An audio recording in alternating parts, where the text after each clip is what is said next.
আজকে ব্র্যান্ড থাকে না। আর ও তো একজন ছাপড়ি ছিল, চুল কালার করতো। আর যে চুল কালার করে তাকে ছাপড়ি বলে। এমডি চৌধুরী কিন্তু এখনো চুল কালার করেনি, মানে এই ব্র্যান্ড। তো ভাই তুই কি বললি ব্র্যান্ড? তো দেখ ভাই, ব্র্যান্ডের মাল দূর থেকে দেখলেও চেনা যায়, কাছ থেকে দেখলেও চেনা যায়। আর ব্র্যান্ডের মাল ব্র্যান্ডই হয়, আর যে কোনো দোকানে পাওয়া যায় না, কারণ ব্র্যান্ডের মাল কেনার ক্ষমতা সবার থাকে না। আর ফুটপাতের মাল দূর থেকে দেখলেও চেনা যায়, কাছ থেকে দেখলেও চেনা যায়।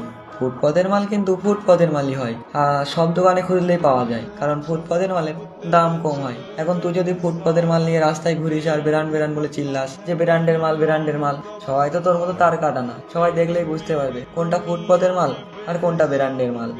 ব্র্যান্ডের মাল কখনো রাস্তায় ফেরি করে বিক্রি হয় না, সে দোকানে যে কোনায় থাকুক না কেন, পাবলিক ঠিক খুঁজে বের করে আনবে।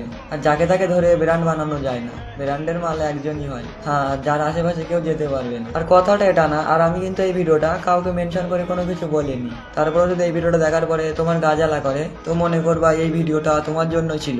তোমার অকাত ওই ফুটপাতের মাল অব্দি লিমিটেড। তো আমি আর কিছু বলবো না, তোমরা তো সবাই ভিডিওটা দেখেছো, তোমরাই কমেন্টে বলে যেও কে ব্র্যান্ডের মাল আর কে ফুটপাতের মাল।